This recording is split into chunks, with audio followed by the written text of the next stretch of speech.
Bonjour à toutes et à tous et bienvenue dans On se fait une toile la critique. Aujourd'hui on va parler de fantômes, de costumes d'époque, de peur, de grands réalisateurs, bref aujourd'hui c'est Crimson Peak.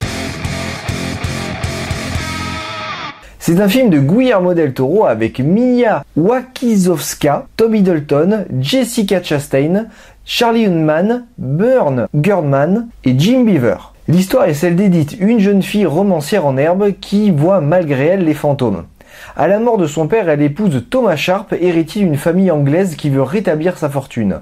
En effet, son manoir est complètement délabré et il n'arrive plus à extraire l'argile rouge qui a fait la renommée de ses ancêtres. Si vous connaissez le travail de Guillermo del Toro, vous ne serez pas forcément surpris par l'esthétique du manoir et des fantômes. En effet, il y a un mélange de luminosité et de noirceur dans cette maison en délabrement. C'est cette apparence que le réalisateur insuffle à la plupart de ses films et qui attire le spectateur d'ailleurs. Car ce sont en fait ces éléments qui sont sa signature. C'est un réalisateur qui travaille souvent sur le fil du rasoir en mélangeant le surnaturel au réel.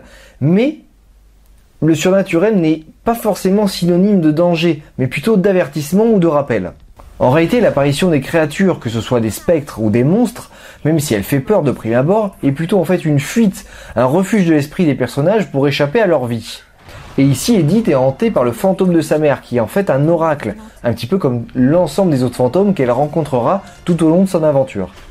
Malheureusement et malgré un bon jeu d'acteurs, le film n'arrive absolument pas au niveau de l'ensemble des autres films de la filmographie de Guillermo del Toro. On sait pertinemment ce qui va se passer avant la fin. Vous vous rappelez de ce film avec Harrison Ford et Michelle Pfeiffer? Je crois que d'ailleurs le nom c'est Apparence, où en fait c'est une femme qui voit le fantôme de la maîtresse de son mari pour lui indiquer que son mari est un meurtrier. Et ici c'est à 2-3 détails près la même chose. Du coup, on se retrouve ici avec un film dont l'esthétique, la photographie, le jeu d'acteurs, les décors sont véritablement excellents, mais l'intrigue principale a été vue et revue une bonne dizaine de fois dans plein d'autres longs métrages, voire même dans des séries télé ou des téléfilms. Donc finalement, pour moi, je suis assez déçu de ce film parce que je l'attendais vraiment. Et à voir le résultat final, ouais, c'est de la déception qui reste parce que je me suis un petit peu ennuyé pendant le film. Je savais tout ce qui allait arriver, je savais comment ça allait finir, donc il n'y avait pas de surprise.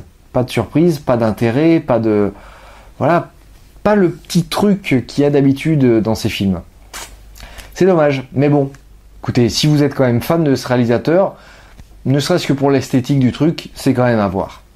Voilà, allez, à la prochaine.